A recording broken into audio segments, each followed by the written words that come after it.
Bisa dilihat nanti di YouTube, di Google ya. Atau mau dipraktekin? Praktekin ya.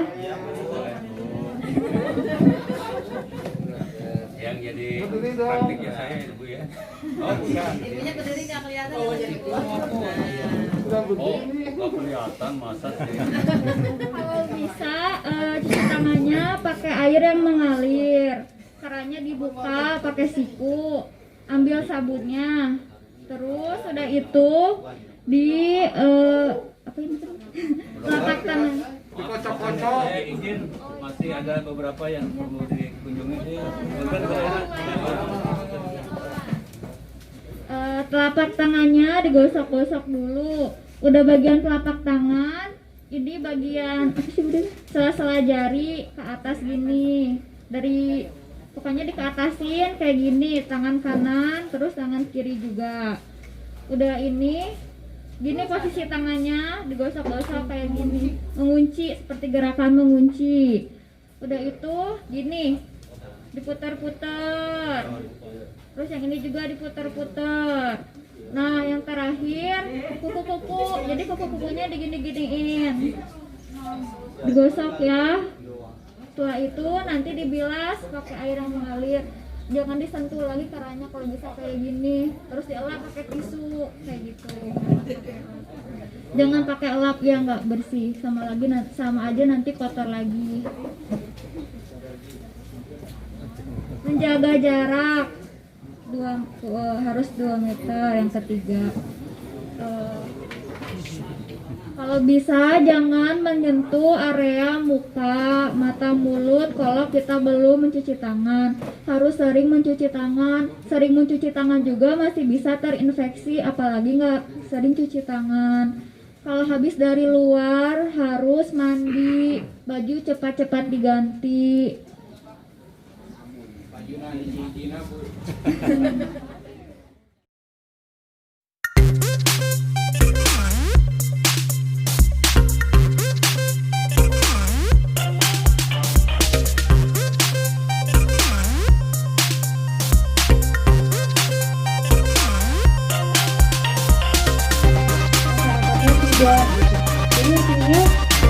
ke masyarakat jangan dibikin yang kalau ada yang positif di sini jangan dibikin dia lebih panik, tapi dibikin tenang dan waspada intinya ya. Jadi masyarakat di sini diusahakan jangan takut kalau sudah melaksanakan 3M.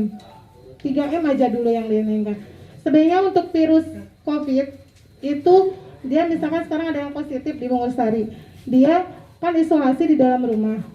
Nah, si virusnya itu tidak akan sih berkeliaran selagi yang terkena COVID-nya di dalam rumah. Makanya kalau mau membantu tolong jaga jarak minimal 1,5 meter. Kalaupun itu kan kita kontaknya lewat via telepon. Nggak boleh kita membantunya dengan kontak langsung dengan yang positifnya. Makanya kalau selama ini kalau tim kesehatan kalau memang ada yang positif, dengan arahannya bidan desa itu sama petugas tim COVID atau aparat desanya hanya menggunakan via telepon untuk mencegah penularan yang lebih luas. Ya, makanya kalau setelah ada pemeriksaan swab biasanya itu kan nomor teleponnya ada. Nah nanti kalau yang positif itu pasti langsung dihubungi sama tim pemeriksaan swab. Nah pasti yang itu dilaporkannya ke bidan desa dan bidan desa mungkin ke aparat desa sama tim COVID ya.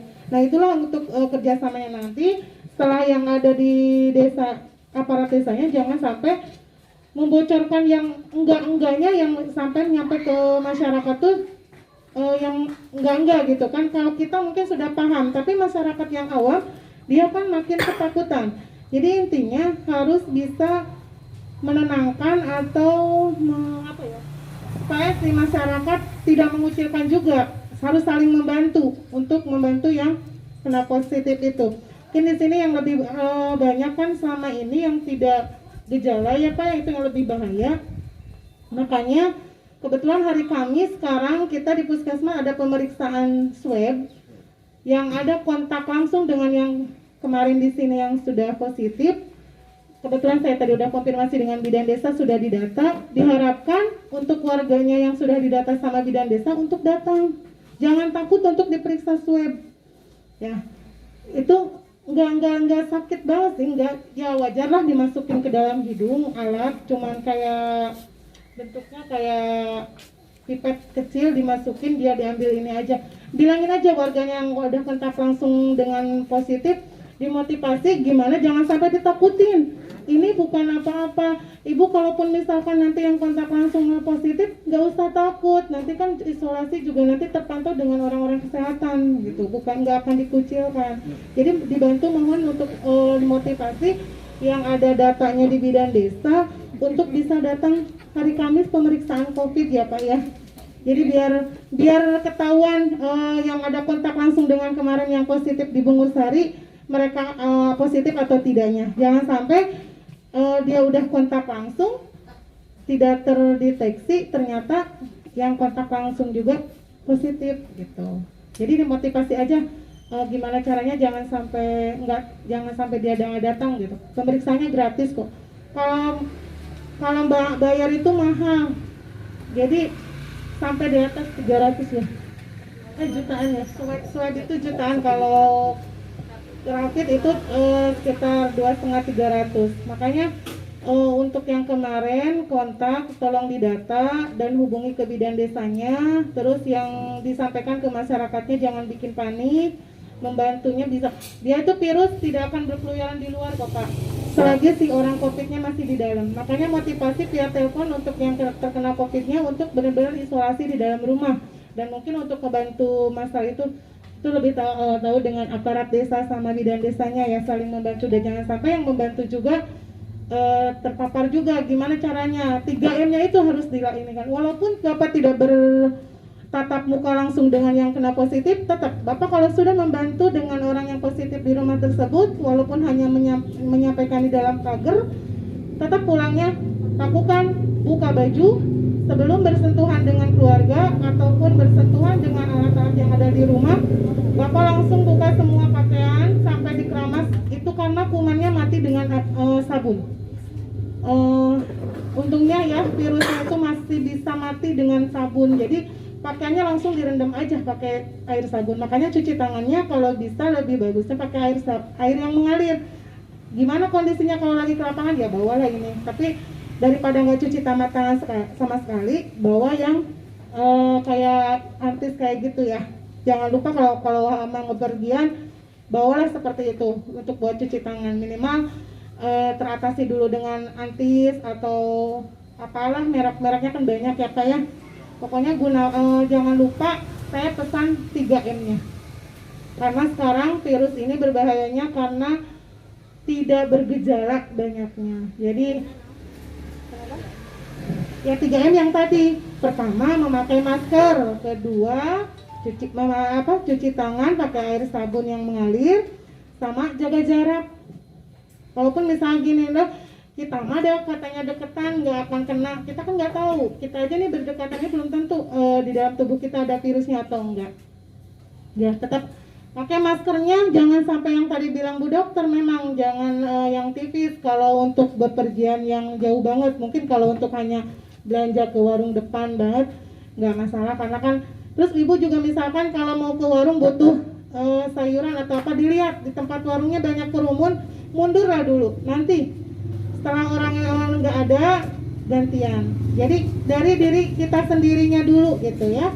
Jadi dari diri kita masing-masing pengen sehat apa enggak gitu ya. Pokoknya ini masalah COVID yang ini sekarang benar-benar lagi serius, karena Bungur Sari itu peringkat benar yang pertama. Kalau dulu kan kita alhamdulillah ya, malah sekarang malah paling tertinggi dibanding Purwakarta.